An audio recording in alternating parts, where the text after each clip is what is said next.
than 2,000 years, scholars of antiquity have been puzzling over Plato's descriptions of the island nation and empire of Atlantis. Questions continue to fascinate researchers and explorers to this day. Was Atlantis a real place, or merely a literary device, a warning against pride and hubris?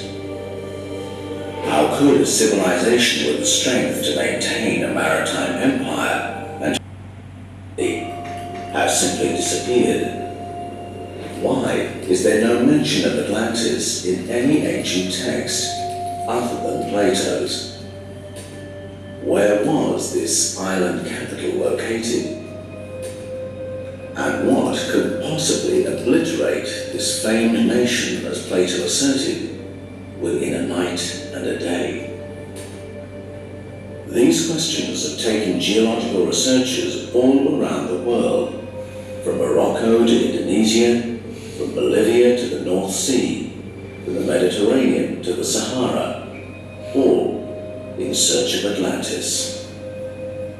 Still, the majority of commentators regard Plato's description as nothing more than literary fiction, a salutary tale against national pride and military hubris.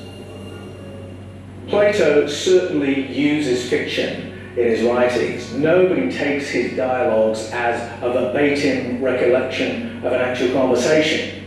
But Plato was real, and his subject Socrates was real.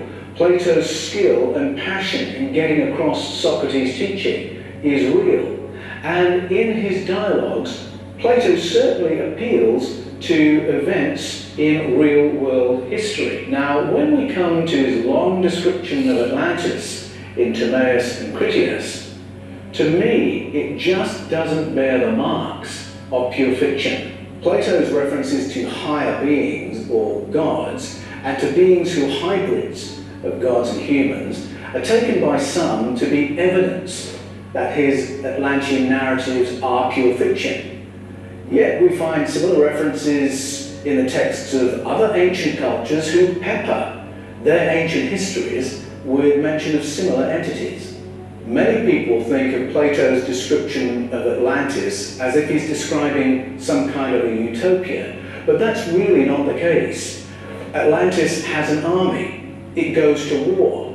It was, he said, an enemy of prehistoric Athens, but that Athens defeated it. So it's not a utopia. And Plato's descriptions of it are so full of details that have nothing to do with advancing a story of national hubris or pride comes before a fall, which is often how people interpret Atlantis when they want to say it is a fiction. Now, Plato said that this information had been obtained from ancient Egyptian priests who had relayed the information to an ancient Greek legislator called Solon. And once again, that is a real person in real history. For me, those are all details that point to Atlantis being a real culture in real world history. In real world history. What really sparked the modern quest for Plato's Atlantis was the discovery in 1868 of the ancient and mythical city of Troy. For centuries, the academic consensus was that Troy was the literary creation of Homer, a Greek author who predated Plato by at least 500 years. In his work, the Iliad, Homer details the Trojan War and the 10-year siege on the city of Troy. Most scholars read these works as pure fiction, yet a few commentators quietly wondered if the fiction might be threaded through with real history of real places and real-world events. Plato's references to higher beings or gods and to beings who are hybrids of gods and humans are taken by some to be evidence that his Atlantean narratives are pure fiction. Yet similar references can be found in the texts of other historic cultures, who pepper their ancient histories with mention of similar entities. The wide consensus that Troy was no more than fiction was dealt a fatal blow 1868, a 46-year-old German archaeologist, Heinrich Schliemann, discovered the mythical city of Troy. The way Heinrich Schliemann set about locating Troy was simply to make a checklist from all the geographic markers that Homer had placed in his narratives and use them as a guide to get into the location. That's the discovery that's given energy to today's explorers to do the same with Atlantis in Plato's writing. Identify all the geographic and geological markers in Plato's text, and then follow the clues, and we'll meet in Atlantis. One of the most distinctive geological markers of Atlantis was the structure of the port city.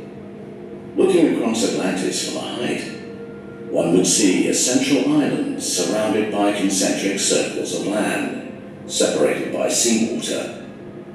The circles of land were connected by a bridge, and the outer moat allowed a passage south to the Atlantic.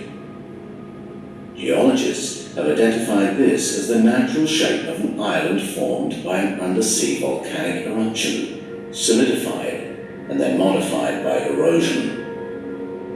The remains of one such structure can be found in the Aegean Sea at the Greek island of Santorini, home to the ancient Minoan culture.